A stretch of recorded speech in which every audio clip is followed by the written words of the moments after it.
chat the pain it caused. Edward broke the most crucial silent rule he had ever made regarding us by doing it. But he did. Edward's point of view. I glared at all the curious onlookers, who had no fucking business still being there, and watched as they began to slowly disperse. I held my girl tightly as I shifted my gaze back to Carlisle.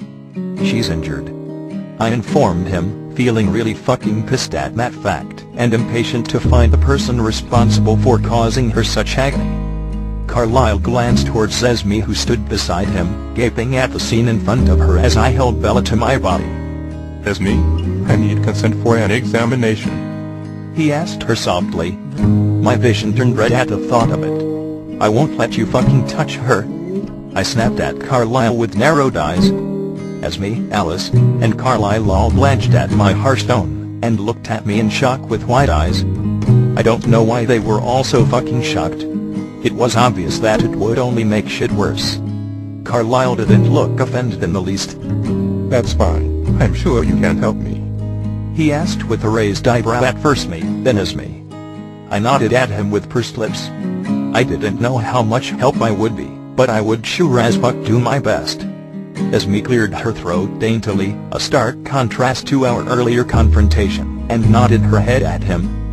I really wanted Jez to take Brandon away before she put two and two together, and realized exactly how close Bella and I were, and began looking for the closest instrument to castrate me with. But her eyes held a silent refusal to exit the room, as she gazed at Bella worriedly. And Jez was just looking fucking bored as hell, as he stood beside her, occasionally swiping at the wet spots on his grubby shirt from her crying. "I'm sure I'll be giving full disposal of the nurse's office," Carlisle instructed, and turned to walk towards the gym doors. I shifted my girl a bit, lifting her higher to get a better grip on her before I followed behind him.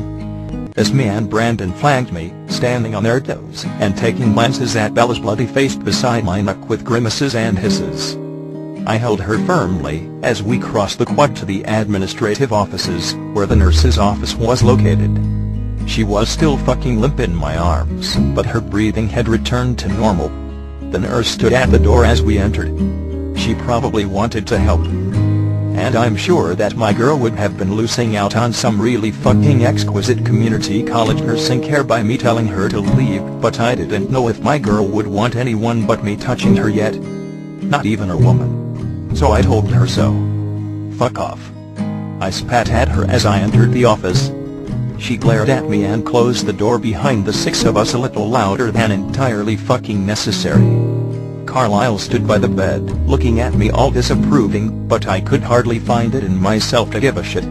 So I walked to the examination table unrepentant as Esme, Brandon, and Jez sat in the little chairs by the door. I stopped in front of the bed and moved my hands to my girl's little hips, lowering her onto the crackling white tissue paper gingerly. I grabbed her shoulders and gently eased her head off my shoulder. I held her steady until I was sure that she could hold herself up. Her eyes were open mostly, but one of them was a little swollen and bruised at the corner closest to her nose. And she had blood just fucking caked on the cheek she was lying on. I slowly let her shoulders go, making sure that she wouldn't just fucking collapse. She didn't. I stood in between her slightly spread legs, waiting for Carlisle's instruction. I gazed into her swollen brown eyes lovingly as Carlisle began unloading supplies from his bag. "Does it hurt?" I whispered in concern. The only thing worse than my girl being in pain was her lying on that gym floor. She licked her lips while gazing back into my eyes. "A little," she rasped. And I kind of fucking cringed at the sound of her voice. It sounded like she had spent hours screaming. She tried to clear her throat. "Thank you," she grated sincerely, lifting her little hand to take mine from my side. She held it in her lap, stroking it softly, and gazing down at it with a sigh. I snorted softly. "Nothing to thank me for." I shrugged lightly, flipping my hand over to grasp hers. My girl would have done the same thing for me. In fact, I remember a night over a month ago when she risked having one of those fucking awful episodes just to save me from mine.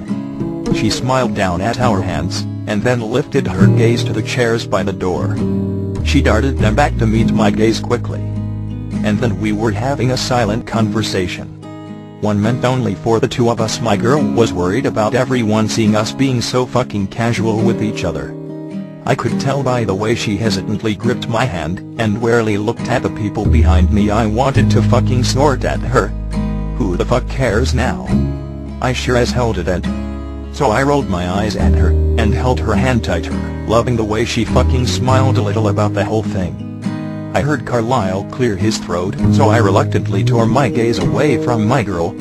He was holding out what looked like a towel, I assumed to wipe her face with, so I leaned over and extended my arm to take it from him. He was obviously a little fucking terrified to get too close to her. Thankfully, the towel was already wet and warm, so I turned to my girl's face. And yes, it was a little fucking gross. I mean, she was still beautiful, but it was fucking gross. And her hair was all over the place. I huffed. "Brandon." I addressed her with a regretful tone. "Do you have something to tie all her fucking hair back with?" I asked, knowing that it would just make shit easier for me. I heard movement behind me as I began wiping my girl's forehead. I felt a tap on my back, so I turned my head and looked down. Brandon was staring up at me and holding out a hair tie. And she wasn't fucking glaring at me. Her big brown eyes were wide and innocent, as she gazed up at me with a grateful expression on her tiny face, and held the tie up closer to me. I furrowed my eyebrows at her and took the tie. Turning back to my girl, I placed the towel in her little lap, before I began gathering all of her wet hair back off her face. She sighed as my fingertips gathered the hair from her neck. I smiled crookedly at her, because she always fucking liked that shit. And she smiled back, while I struggled with the hair tie from my awkward position in front of her. Eventually, I won the battle, picking the towel back up and working on her bloody cheek. I wiped her little cheekbones softly, afraid of hurting her, and still fucking plotting the demise of the motherfucker responsible. "Who was it?" I whispered as I furrowed my brows at a particularly stubborn patch of blood near her ear. She cleared her throat with a grimace, then a grimace at the grimace.